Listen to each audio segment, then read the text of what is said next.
नमस्कार। अपने मुल्क में एक ऐसा कायदा होना चाहिए, अपने मुल्क में एक ऐसा कायदा होना चाहिए, झूठ बोलने का रिवाज बाकायदा होना चाहिए। जी हां, मैं हूं संजय सिन्हा, आप देख रहे हैं खास बात India, sponsored by Mahi banquet hall, निगाह मैरिज हॉल। आइए बात करते हैं देश की, बात करते हैं दुनिया की, बात करते हैं चुनाव की और बात करते हैं समाज की। हम आइए सबसे पहले लिए चलते हैं आपको कोरोना वायरस की तरफ। कोरोना संक्रमण की गति में तेजी आती जा रही है। कोरोना महामारी का पहला दौर जो था, आपको याद होगा, दूसरा दौर हो सकता है पहले दौर से और ज्यादा भयावह साबित हो।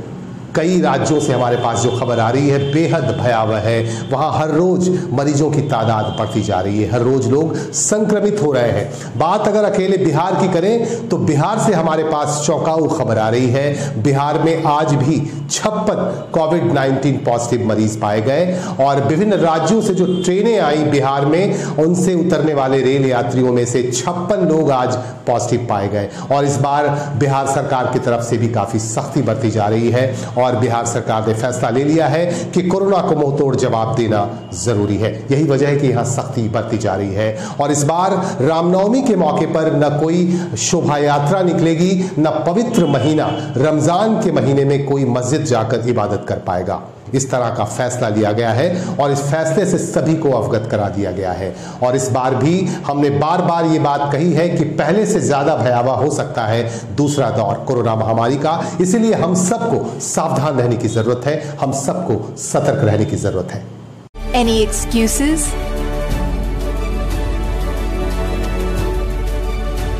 If I can do it, if I can put on a mask, And I can put on a mask? So can you. so can you. so can you. So can you. Uttar Pradesh में gangrape की एक घटना ने चौंका दिया है पूरे राज्य को, पूरे देश को। उत्तर प्रदेश के बलरामपुर जनपद से हमारे पास एक सनसनीखेज मामला सामने आ रहा है। बलरामपुर जनपद के रेहरा थाने में आज एक मामला दर्ज कराया गया है। एक महिला ने मामला दर्ज कराते हुए कहा कि उनके साथ सामूहिक दुष्कर्म किया गया और सामूहिक दुष्कर्म करने वाला कोई आम आदमी नहीं बल्कि पंचायत अधिकारी है। पंचायत अधिकारियों ने मिलकर सामूहिक दुष्कर्म किया है एक महिला के साथ। आपको बता दूं कि बलरामपुर जनपद की ये सनसनीखेज घटना हमारे सामने आ रही है। हम आपको दिखाएंगे कि किस तरह से इस घटना को लेकर चर्चा का बाजार गर्म है। आपको बता दें कि ये महिला उत्तर प्रदेश के अतरौली गांव की रहने वाली है। उन्हें यहां के पंचायत अधिकारी बुलाते हैं, फोन करते हैं और वो कहते हैं कि कागजात लेकर आओ। एक कागजात की मांग करते हैं और कागजात देने के बहाने उसे बुलाते हैं अपने पास और उसे अपने प्राइवेट रूम में ले जाते हैं। एक मस्जिद है, मस्जिद के पास उनका एक प्राइवेट रूम है। प्राइवेट रूम में ले जाकर वह उनको उसके साथ दुष्कर्म करते हैं। सिर्फ अकेले नहीं बल्कि उनके साथ 3 और साथी होते हैं जो पंचायत अधिकारी होते हैं। और तीन पंचायत अधिकारियों के अलावा एक ऑडिटर भी होता है और एक अन्य साथी भी होता है। कुल 5 लोगों ने मिलकर इस महिला के साथ दुष्कर्म किया और इस घटना से पूरे राज्य में चर्चाओं का बाजार गर्म है। और महिला का क्या कहना है आपको हम दिखाएंगे कि किस तरह से महिला ने आरोप लगाया और उसे थाने में रखा गया। इस मामले का एक वीडियो भी वायरल हो रहा है बहुत तेजी से कि थाने में भी उसके साथ बदतमीजी की गई। बहरहाल एसपी से, इलाके के एसपी हेमंत कुटियाल से उसने अपनी फरियाद सुनाई और फरियाद लेकर वह जब एसपी के पास गई तो हेमंत कुटियाल ने उन्हें आश्वासन दिया, महिला को यह आश्वासन दिया कि उसके साथ न्याय होगा। हम आपको दिखा रहे हैं पूरी रिपोर्ट, आप देखिए कि किस तरह से इस महिला के साथ सामूहिक तौर पर दुष्कर्म किया गया। और ये थाना है रेहरा, थाने में इस मामले की प्राथमिकी दर्ज कराई गई है लेकिन अभी तक किसी की गिरफ्तारी नहीं हो सकी है। हम आपको बता रहे हैं कि यूपी ने एक बार फिर से इस तरह की घटना को सामने लाया है और यूपी में इस तरह की घटना एक बार फिर से सामने आई है जो बेहद ही सनसनीखेज है। एक लोग थे, उनको बाइक से भेजे, हम हमारा नंबर भी उनको दिए और वो हमसे बात भी की और वो आए, हमको लेके गए भी और फिर अपने क्वार्टर पे लेके गए वो। लेकिन हम पूछे कि क्वार्टर पे क्यों लेके आए हो, तो बोले कि नहीं मतलब अभी वो आ रहे हैं तो लेके जाएंगे। वो आए और 3 लोग वहाँ पर ऑलरेडी मतलब बैठे ही थे वहीं पे। फिर उसके बाद में थोड़ा शाम हुआ, ये लोग अपना ड्रिंक व्रिंक कर रहे थे उसके बाद में हमको ठंडा दिया, ठंडे में क्या मालूम क्या मिलाई थी, मैं नहीं पता, लेकिन हमारा जब चक्कर आने लगा उसके बाद हमको इतना पता कि ये लोग हमारे साथ मतलब गलत ये लोग किए, हमारा रेप किए। रेप के हम कैसे भी करके बचा के आए, चिल्लाए, उधर कोई नहीं था और एक आंटी थी, और फिर हम कैसे भी करके हम गिरते पड़ते चौराहे पे गए, और चौराहे पे गए तो हेल्प मांगे, हम हेल्प मांगे। उसके बाद में हेल्प मांगे तो वहाँ पे हमको 100 नंबर वाले पुलिस वाले फ़ोन कर रहे थे, पुलिस वाले को फ़ोन किए। उसके बाद में पुलिस वाले आए, लेके गए और पूरा रेहरा थाने पे रखे, और रेहरा थाने पे रखे। उसके बाद में हमारा कुछ सुने भी नहीं, और ऊपर से आरोप महिला थाने आई है तो 4 व्यक्तियों पर आरोप लगाया कि रेहरा में इन चारों ने इनके साथ दुष्कर्म किया है। तो इनकी एप्लीकेशन ले ली गई, उस पर मुकदमा लिखा दिया जा रहा है। बताने वाली बात यह है कि ये जो 4 व्यक्ति इन पे आरोप लगाए हैं, इनमें से 3 पंचायत सेक्रेटरी हैं, एक पंचायत के ऑडिटर हैं और एक अन्य व्यक्ति हैं। तो इसमें महिला की एप्लीकेशन का संज्ञान लेते हुए फायर किया है, और इनको बाकी क्या कहते हैं प्रोसेस हम लोग कर रहे हैं। जो भी व्यक्ति अगर दोषी होगा तो उसके खिलाफ कड़ी से कड़ी कार्रवाई की जाएगी। पश्चिम बंगाल में Bankura medical college and hospital के डॉक्टर मनोज मुखर्जी ने एक हैरत अंगेज कारनामे को अंजाम दिया। एक ऐसे केस को उन्होंने सॉल्व किया जो बेहद उलझा हुआ था। आपको बता दूं कि पुरुलिया का एक छोटा सा बच्चा जो बांसुरी अपने अंदर निगल जाता है, बांसुरी का एक अंश अपने अंदर निगल जाता है, निगलने के बाद उसकी हालत बेहद खराब होने लगती है और उसे ले जाया जाता है Bankura medical college and hospital, जहां डॉक्टर मनोज मुखर्जी ने बहुत ही कायदे से उसका ऑपरेशन किया। और ये केस काफी जटिल केस था, लेकिन डॉक्टर मनोज मुखर्जी ने बहुत ही कायदे से और बहुत ही दिमाग से ये काम किया, और ऑपरेशन करने के बाद बांसुरी के उस टुकड़े को आखिरकार निकाल लिया गया नाक के सहारे, और आखिरकार बच्चे को एक नई जिंदगी मिल गई। ये बच्चा पुरुलिया का है, मुनेश नाम है इसका, मुनेश बाउरी, और इसका ऑपरेशन किया डॉक्टर मुखर्जी ने। और डॉक्टर मुखर्जी ने ऑपरेशन करने के बाद कहा कि अब बच्चा खतरे से बिल्कुल बाहर है। आखिरकार बच्चे को एक नई जिंदगी देने में डॉक्टर मुखर्जी का बहुत बड़ा हाथ है। बाबा मैंने बाबा কাছে চালু পয়সা, তো বাবা কিছু খাবো, তো বাবা মানে দিল 5 টাকা কয়েন, ঠিক আছে। তো আর নিয়ে পরে বাইরে গিয়েছে, মুখে নিয়েছিল, বাস মুখে পরে হালাকে চলে আসলো। তো ঘরে যেয়ে পরে বাবাকে বললো যে বাবা আমার মুখ থেকে পয়সা এখান থেকে এসেছিল। তো ওর বাবা ফির মধুপুরে মানে পুরো ডাক্তার টোকা দেখালো। তো এখান থেকে ডাক্তার বললো যে না এখানে হবে কি নাই, আপনি দুর্গাপুর না তো বাঁকুড়া নিয়ে চলে। তো আজকে দুপুরে 1টার সময় এখানে নিয়ে এসেছি। কতটা এখান থেকে কি ডাক্তারবাবুর আজকে অপারেশন করছে? হ্যাঁ, আজকে ডাক্তারবাবু দেখলো, আমাকে বললো যে একটা ফটো করান। ফটো করার পরে আমি দেখালাম, তো ডাক্তারবাবু বললো ঠিক আছে, হ্যাঁ আমি এখন অপারেশন করে দেবো। আপনার নাম? আমার নাম এমডি বিলাল। বাসে আটকে যায়, সেটাতে বাঁকুড়া মেডিকেলে একটা বড় সাফল্য লাভ করেছে। সেখানে কিভাবে এই জায়গাটাতে নিয়ে গেলেন এবং কিভাবে সাকসেসফুল করলেন আপনি? পুরুলিয়ার প্রত্যন্ত গ্রাম থেকে বাচ্চাটি আসে, মনীষ বাউরি নাম। তো ওর শ্বাসনালীতে একটি ফরেন বডি মানে একটা হুইসেলের পার্ট আটকে যায়, এবং সদর হাসপাতালে এক্সরে করে, এক্সরে করে ওরা ডায়াগনোসিস করে বাঁকুড়া মেডিকেল কলেজে পাঠায়। এবার আমাদের এখানে ওই ধরনের চিকিৎসার জন্য যে স্পেসিফিক ইনস্ট্রুমেন্টটা দরকার তাকে ব্রঙ্কোস্কোপ বলে, সেই ব্রঙ্কোস্কোপটা আমাদের এখানে নেই। আমরা বাড়ির লোককে বলি যে দেখুন এটা এখানে সম্ভব নয়, আপনারা কলকাতায় নিয়ে গেলে ভালো হয়। এবার বাড়ির লোক দেখতেই পাচ্ছেন যে খুব গরিব, তারা বলে যেটা আমাদের পক্ষে সম্ভব নয়, আপনারা যা পারেন এখানে করুন, আমরা নিয়ে যেতে পারবো। এবং সত্যিই তাই, ওদের পক্ষটা নিয়ে যাওয়া সম্ভব নয়। তো আমাদের কাছে এখানে কিছু ইনস্ট্রুমেন্ট ছিল, বিভিন্ন রকমের, ধরুন নেজাল এন্ডোস্কোপ বা অন্য ধরনের যে মেশিনারিজ আছে। আমরা কলকাতায় ব্রঙ্কোস্কোপি করতাম, কাজে আমাদের সেরকম করার একটা অভিজ্ঞতা আছে। সেই অভিজ্ঞতার উপর ভিত্তি করে এবং যা আমাদের যন্ত্রপাতি, যা রিসোর্স আছে সেগুলোকে ইউজ করে আমরা অপারেশনটা করি, এবং পেশেন্ট ভালো আছে। পেশেন্টকে আমরা কালকে ছেড়ে দিতে পারবো। এটা কি বলবেন হাতে যে বাঁকুড়া মেডিকেল কলেজ এত বড় একটা সাফল্য? সাফল্য তো অবশ্যই, আমরা সবসময় চেষ্টা করি পেশেন্টের জন্য ভালো হয়, এবং সেটা শুধুমাত্র আমার চেষ্টা নয়, শুধুমাত্র ডাক্তার হিসেবে আমি চেষ্টা করি, একা কিছু করতে পারবো না, এটা সম্পূর্ণ একটা টিম। ধরুন আমার সাথে আরও আমার ইএনটি ডক্টর ছিলেন, ডক্টর কীর্তি ব্যানার্জি ছিলেন, প্রসন্ন কুমার ছিলেন, সতীশ রেড্ডি ছিলেন, আমাদের অর্গানের ডাক্তারবাবুরা ছিলেন, আমাদের গ্রুপ ডি স্টাফরা ছিলেন, আমাদের সিস্টার দিদিমণিরা ছিলেন, সবাই মিলে একটা টিম হয়। সেই সব টিমের সবাই যখন পজিটিভলি চেষ্টা করে, সবাই যখন ভাবে যে না একটা ভালো কিছু করব, তখন অনেক লিমিটেড রিসোর্স নিয়েও অনেক ভালো কাজ করা যায়। আমরা সেটাই চেষ্টা করেছি, কারণ আমি ছেড়ে দিলে বাচ্চাটাকে সে কলকাতা পৌঁছতে পারতো, হয়তো পৌঁছতে পারতো না, মাঝ রাস্তায় কিছু খারাপ কিছু হতো অথবা বাড়ি নিয়ে যেত, কিছু একটা হতো। তো সবাই মিলে চেষ্টা করেছি, ভালো হয়েছে, আশা করছি ভালো থাকবে। কি হয়েছিল আপনার ছেলের আর কিভাবে সুস্থ হলো? আমার ছেলের কাশি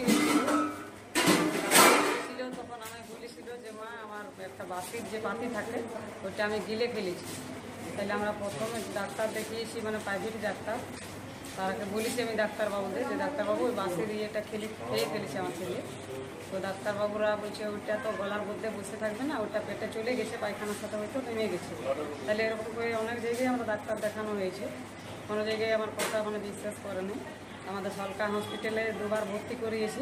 ডাক্তারবাবুকেও আমি বলেছি যে ডাক্তারবাবু আমার ছেলে একটা বাসের পাতি খেয়ে ফেলেছে। তাহলে ওইখানের একটা ডাক্তারবাবু বলেছে হতেই পারে যে খেয়ে ফেলেছে, তাইলে ওটা হয়তো খেয়ে ফেলেছে, তো নাই ওইটা হয়তো পেটে চলে গেছে। দিয়ে একটা ডাক্তারবাবু বলছে যে ওটা কি এখন গলার মধ্যে বসে আছে আর কি, ওটা থাকবে কিনা এতটুকু জিনিসটা। তাহলে আমার শ্বাসকষ্ট হয়েছে বটে, শ্বাসকষ্টর ওষুধ দিয়ানো হয়েছে, এরকম মানে অনেক ওষুধ দিয়েছে, গ্যাস দিয়েছে। তাহলে আবার তারপরে কি বাঁকুড়ে নিয়ে এলে? তারপরে হ্যাঁ। কি বললো বাঁকুড়া ডাক্তার? বাঁকুড়া ডাক্তারবাবুদের কাছে আমি কালকে নিয়ে এসে খুব কান্নাকাটি করেছি। ডাক্তারবাবুরা বলেছিলেন যে নিয়ে যেতে হবে কলকাতায়। ডাক্তারবাবুদের আমি বলেছি ডাক্তারবাবু আমরা খুব গরিব মানুষ, কিন্তু ডাক্তারবাবুরা আমাদের কাছে ভগবান। আমার অনেক সহযোগিতা করেছেন, আমার বাচ্চাকে একদম ঠিক সুস্থ করেছেন, এখন আমার বাচ্চা খুব সুস্থ আছে। কি বলবেন বাঁকুড়া হসপিটালে ডাক্তারদেরকে? আমি তো বলবো ওনারা আমার কাছে ভগবান, আমাদের গরিব মানুষের জন্য ওই ডাক্তারবাবুরা ভগবান। কি নাম আপনার? আমার নাম গায়ত্রী বাবু। কোথায় বাড়ি? আমার বাড়ি হচ্ছে পুরুলিয়া জেলা কলামনি।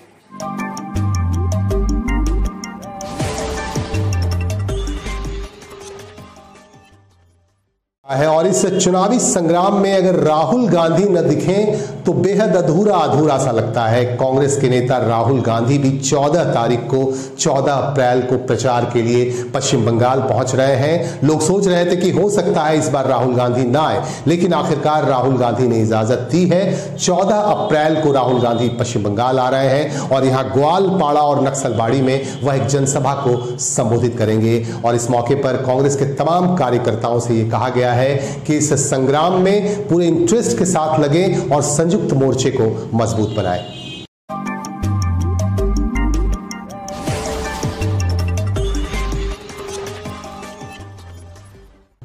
रानीगंज से हमारे पास खबर आ रही है। रानीगंज में मारवाड़ी रिलीफ सोसाइटी अस्पताल से लेकर नेताजी मोड़ तक की स्थिति तब खराब हो जाती है जब बारिश होती है। बारिश होने के बाद जल जमाव हो जाता है और जल जमाव की वजह से इधर से गुजरने वाले लोगों को अच्छी खासी दिक्कतों का सामना करना पड़ता है, जिसकी वजह से इन्हें काफी परेशानी होती है, आने जाने में परेशानी होती है। आखिरकार आसनसोल म्युनिसिपल कॉरपोरेशन की तरफ से यहाँ पर काम शुरू किया गया है और ये कोशिश की जा रही है कि जल जमाव की समस्या न हो, नाली जाम न हो। आप देख सकते हैं इंद्रजीत कुनार जो आसनसोल म्युनिसिपल कॉरपोरेशन के अधिकारी हैं, अभियंता हैं, उनकी देखरेख में यहाँ काम शुरू किया गया है।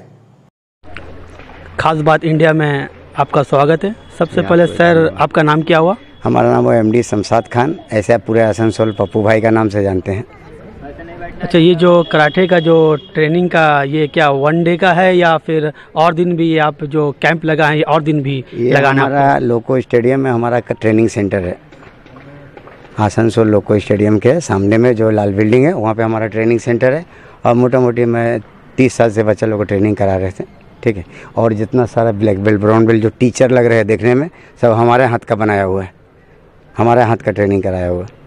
30 साल से मोटा मोटी कराटे करे। हमारा एक तमन्ना है, डिफेंस में जाने का बहुत शौक़ था, जाने नहीं सके, तो अपना डिफेंस का जवान तैयार करते हैं और डिफेंस में भेजते हैं। चलिए, ये तो बहुत अच्छी बात है। ये जो आज आप कैंप लगाए हैं इसमें कितने लड़के और कितने लड़कियां हैं सर? 12-14 लड़की पार्टिसिपेट किए कैंप में और सब मिलाकर टोटल 60 पार्टिसिपेट है। आपका ये सेंटर जो है कराटे का जो सेंटर है, ये इनका सेंटर का नाम क्या हुआ sir? Vande Mataram karate training centre. अच्छा, तो ये और दिन भी लगाने का है ना, सिर्फ आज का? ये साल में 2-3 हम कराते हैं, ठीक है।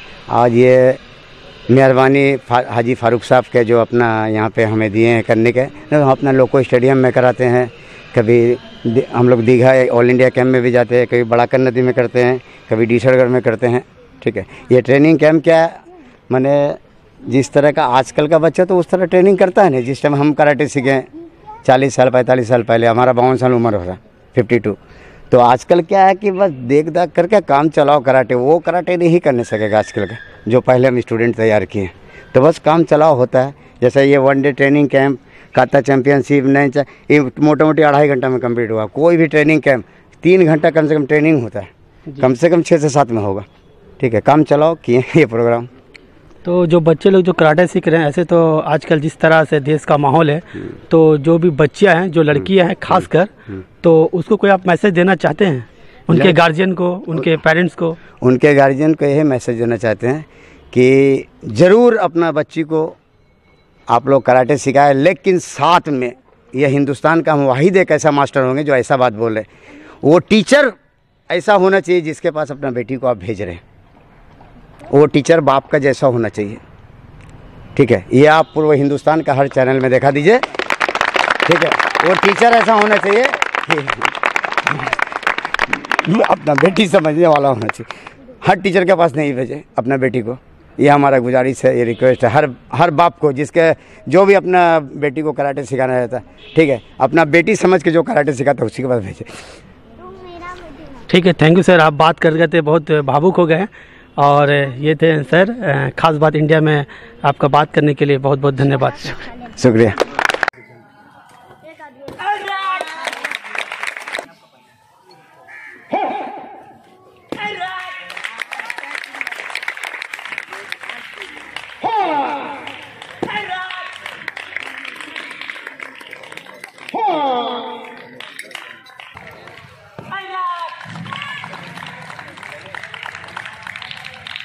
एक तो बचा हुआ है, दो मारना हमारी एक ही बचा हुआ है।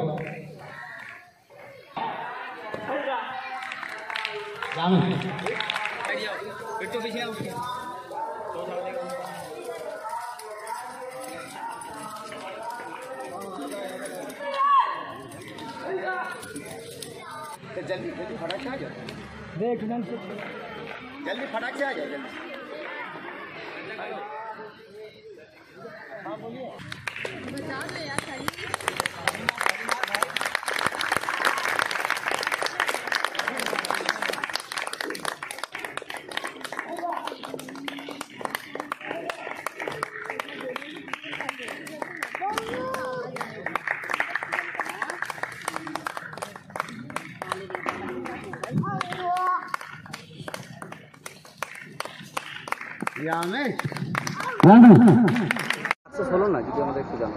আমরা 3-4 দিন আগে যে কাজটা করেছিলাম, আমাদের সোয়ারেজের যে ইয়েটা পরিষ্কার করতে শুরু করেছিলাম, আমরা মাঝপথে গিয়ে এটা আটকে গিয়েছিলাম। ওখানে এমন একটি জাম হয়েছে যেটা আমরা করতে পারিনি সেদিন, এবং সেখানে আমরা ছবি তুলে আমরা এখানকার বিভিন্ন এক্সপার্টের সাথে কথাবার্তা বললাম।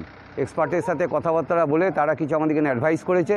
আমাদের নিজস্ব অ্যাডভাইস, আমাদের এখানকার যে টিম আছে সেই টিম ওয়ার্ক নিয়ে আমরা যে কাজটা আজকে করতে নেমেছি, আশা করছি এটা सक्सेस होते पारबो। आज जो प्रोजेक्ट आप कर रहे हैं ये कितने दिनों तक का माने लगातार चलेगा? ना ये काज आजकेर मध्य आमरा चेष्टा करब भोर 5टार मध्य कमप्लीट करे दिते, कारण हच्छे मानुषेर समस्या दिन आमादेर काछे खबर आसছে, समस्याय किन्तु समस्याटा जारा क्रिएट करছে तारा किन्तु এই বিষয়ে কেউ আসছে না।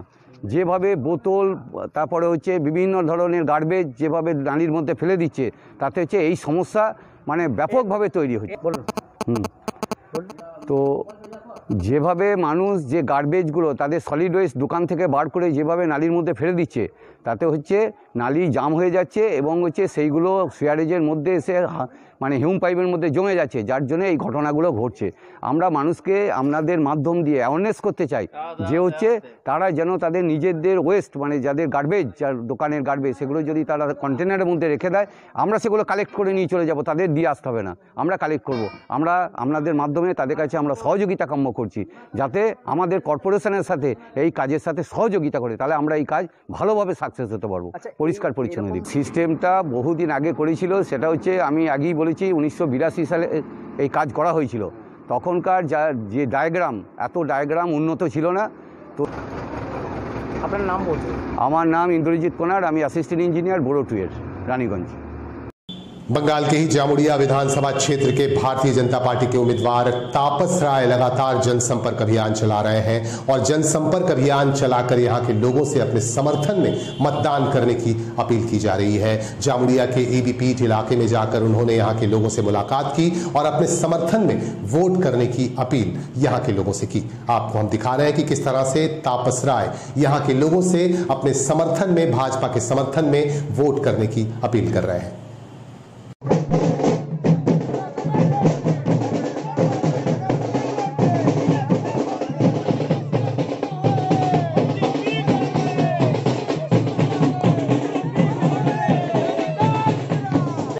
कहते हैं पानी रे पानी तेरा रंग कैसा। पानी के कई रंग होते हैं, हमने आपको कई रंग दिखाए और ये भी दिखाया कि पानी के अभाव की वजह से लोग कितने परेशान हाल हैं। गर्मी आते ही पानी की कमी शुरू हो जाती है। हम आपको लिए चलते हैं बंगाल के बांकुड़ा जिले में। बांकुड़ा जिले के मिजिया ब्लॉक के तहत एक गांव है जपमाली और इस गांव के लोग काफी परेशान हैं पानी की वजह से। और यहाँ के लोग इतने परेशान हैं कि पानी के लिए इन्हें दामोदर नदी में गड्ढे करने पड़ते हैं और वहां से गड्ढे करके अपने लिए पीने का पानी निकालना पड़ता है ऐसे लोगों को।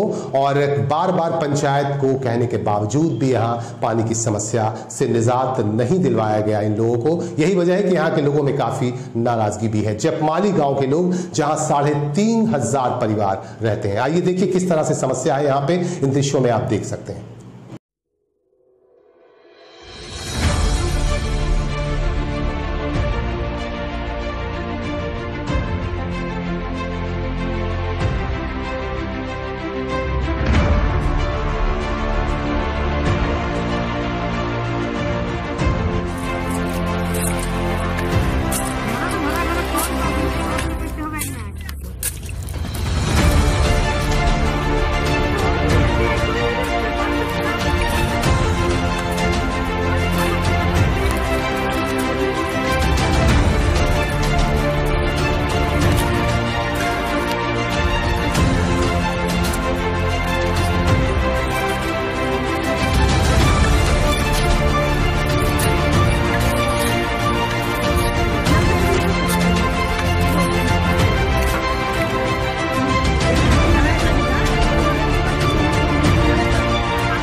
আপনারা এই গ্রামের থেকে এত দূরে জল নিতে কেন আসেন? আমাদের গ্রামে জল নাই, কিছু দেয় নাই, ওই জন্যই নদীতে জল, পানীয় জল হচ্ছে। কিভাবে জলটা সংগ্রহ করেন এখানে? এখানে বাটি করে হিঁচছি, নিয়ে পরে লিখছি। কতদিন ধরে এরকম? অনেক দিন, যতদিন এসছি জপমালি ততদিন। গ্রামে কি টিউবওয়েল নেই? টিউবওয়েল আছে, জলগুলো ভালো নয়। কেমন মানে কি সমস্যা জল ব্যবহার করতে? নঞ্চা। এটা কি রান্না বা স্নানের ক্ষেত্রে? কিছুই হয় না, ও ফেলা ছড়াটুকু হয়, খাওয়া যায় না, রান্না হয় না, এত কষ্ট করতে আসবো এখানে খড়াই খড়াই।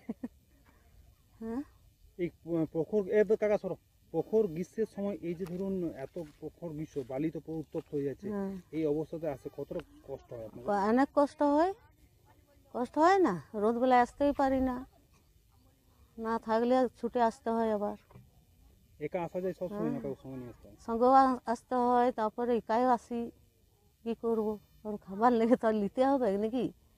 সরকারি তরফ থেকে কোনো পানীয় জলের ব্যবস্থা করা হয়নি এখন? না, নদীর থেকে টাইম কল আসেনি আমাদের এদিকে। কি চাইছেন সরকারের কাছে আপনারা? টাইম কলে চাইছে সব, কিন্তু হচ্ছে? টাইম কল হচ্ছে? এসেছে মানে কতগুলো ইয়ে এসছে, পাইপগুলো হয়নি এখনো।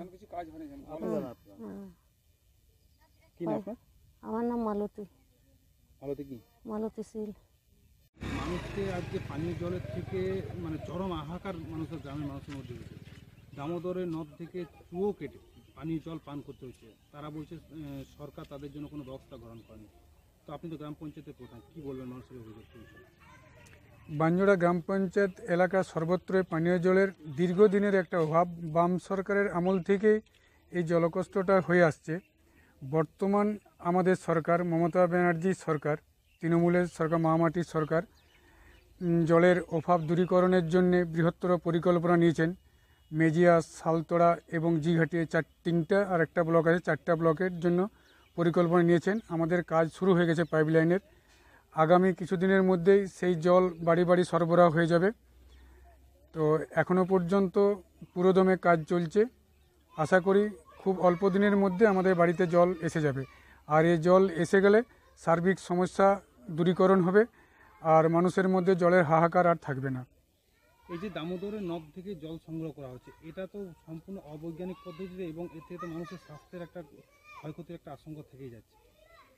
হ্যাঁ, অবশ্যই থেকে যাচ্ছে, কিন্তু যেহেতু বিকল্প কিছু করার নেই, সেই জন্য ওখান থেকে মানুষ কিছু নিয়ে আসতে হচ্ছে এবং কিছু নলকূপ আছে এলাকায়, সেখান থেকেও কিছু নলকূপ থেকে জল নিয়ে সরবরাহ করছে এবং পান করছে। নলকূপের জল যেটা বলছেন, সেই নলকূপের জল তো কোনো রকম ইউজ হয় না বলছে গ্রামবাসীরা। বলছে জলটা শুধু ফেলার জন্য কাজে লাগে, বাসন ধোয়া এইসবের জন্য কাজে লাগে। হ্যাঁ, কিছু কিছু নলকূপের জল মানে ইয়ে আছে, আয়রন থাকার জন্যে সেই জলটা কেবল হয়তো ফেলা ছোড়া, হাত ধোয়া, বাসন মাজা এইসবের কাজে লাগে। কিছু কিছু কল ভালো আছে যেগুলোর থেকে মানুষ জল পান করে আজও পর্যন্ত বেঁচে আছে।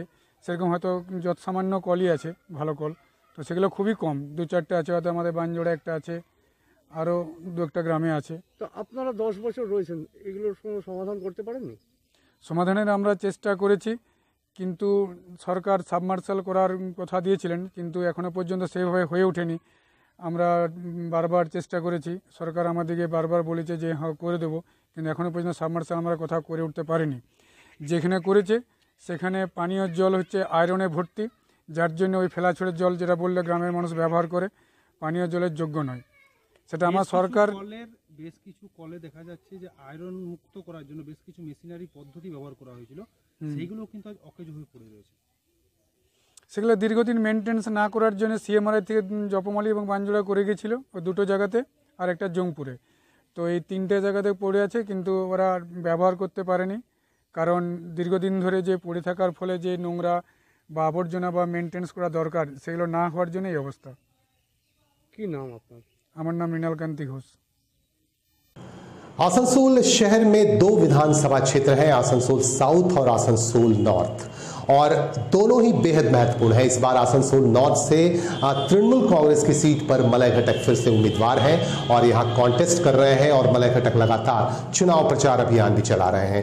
आज भी उन्होंने कई क्षेत्रों में जाकर लोगों से मुलाकात की। उन्होंने आसनसोल बाजार इलाके में यहां के व्यापारियों के साथ भी एक मीटिंग की, और मीटिंग करने के बाद उन्होंने बताया कि अगर यहां के व्यापारी उनका साथ देते हैं तो यहां के व्यापारियों के लिए, यहां के बिजनेसमैन के लिए वह नए तौर पर कुछ ना कुछ करेंगे, उनके विकास के लिए, उनके कल्याण के लिए कुछ ना कुछ करेंगे।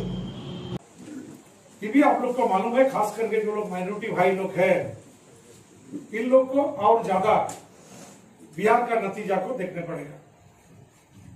बिहार में 18 सीट लालू प्रसाद जी का लड़का तेजस्वी यादव का पार्टी हार गया।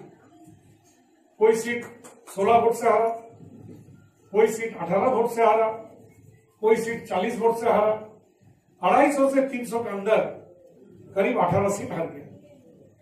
अगर ये 18 सीट तेजस्वी यादव को मिलता तो बीजेपी का 18 घटता और तेजस्वी को 18 ज्यादा होगा, 36 सीट। तो बीजेपी खाली 7 सीट आगे है।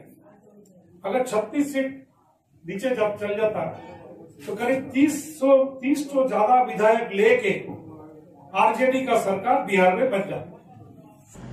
मंत्री मलय घटक ने भारतीय जनता पार्टी को सड़ा हुआ अंडा कहा। वहीं दूसरी तरफ भारतीय जनता पार्टी के उम्मीदवार आसनसोल नॉर्थ से भाजपा के उम्मीदवार कृष्णेंदु मुखर्जी ने भी आसनसोल बाजार इलाके में एक जनसभा की और यहां के व्यापारियों से मुलाकात की और अपनी बातें रखी। उन्होंने कहा कि आसनसोल के एक मंदिर को बंद रखा गया है एक साजिश के तहत, जिसे खोला नहीं जा रहा है। ये क्यों हो रहा है? इस तरह की बातें भी उन्होंने की। इस तरह के सवाल भी कृष्णेंदु मुखर्जी ने उठाए। आपने बिमल गुरुंग का नाम सुने हैं। बिमल गुरुंग का ऊपर 140 केसेस है और बिमल गुरुंग का ऊपर एक सब इंस्पेक्टर को एकदम ऑन ड्यूटी उसको हत्या का आरोप है। बिमल गुरुंग एब्सकॉन्डेड था, बिमल गुरुंग मोस्ट वांटेड था, बिमल गुरुंग को खोजता रहा, पुलिस नहीं मिलता था। अब बिमल गुरुंग जब दीदी से एक टाइप बना लिया तो बिमल गुरुंग को police West Bengal police escort देके घुमाता है। बताइए, छत्रधर महतो का नाम सुने? छत्रधर महतो माओवादी लीडर, जिसका इशारा पे ज्ञानेश्वरी एक्सप्रेस का जो दुर्घटना हुआ, जो वो एक्सीडेंट घटाया गया है, और उसमें बहुत सारे 100 पैमाने में आदमी डेथ किया है। वो केस में वो अंदर था। अब तृणमूल से एडजस्ट कर दिया, तृणमूल कांग्रेस से एडजस्ट कर दिया, अभी वो बड़ा लीडर बन गया तृणमूल का। तो तृणमूल में जब रहिएगा आप सिर्फ सादा चेहरा है, और आप बीजेपी में आ जाएगा तो बहुत बड़ा क्रिमिनल हो जाएगा। तो ये है वक्तव्य, ये मेरा बात ये कहना था, क्योंकि वो लोग पर्सनल अटैक में जा रहा, वो लोग जो मोदी जी का पॉलिसीज है, बीजेपी का जो पॉलिसीज है, इसमें नहीं सक रहा। समाज का काम जो हो रहा है इसमें वो लोग नहीं सक रहा, तो पर्सनल अटैक में जा रहा, पर्सनल अटैक कर रहा। तो आप लोग भी विचार कर लीजिएगा। আপনারা বুদ্ধিমান আছেন, ভোটাররা কেউ বোকা নয়। আপনারা সবাই বিচার বুদ্ধি করতে পারেন, আপনারা নিজেরা চিন্তা ভাবনা করতে পারেন। আপনার যেটা মনে হবে ভালো বুঝবেন সেটা করবেন।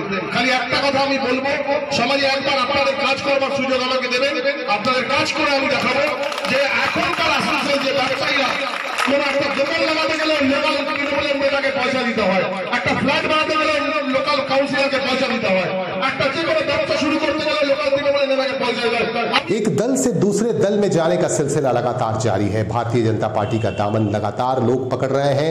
आज भी भारतीय जनता पार्टी की तरफ से आसनसोल के भांगा पाचिल इलाके में एक कार्यक्रम का आयोजन किया गया और इस कार्यक्रम के तहत लोगों ने भाजपा का दामन थाम लिया, भगवा का दामन थाम लिया। इस मौके पर भारतीय जनता पार्टी के नेता राहुल कुमार मौजूद थे और उनके साथ थे निवर्तमान पार्षद आशा शर्मा और समाज सेवी श्याम सुंदर गुप्ता। इन तमाम लोगों की मौजूदगी में यहां एक कार्यक्रम का आयोजन हुआ और कुछ लोगों ने भगवा का दामन थाम लिया।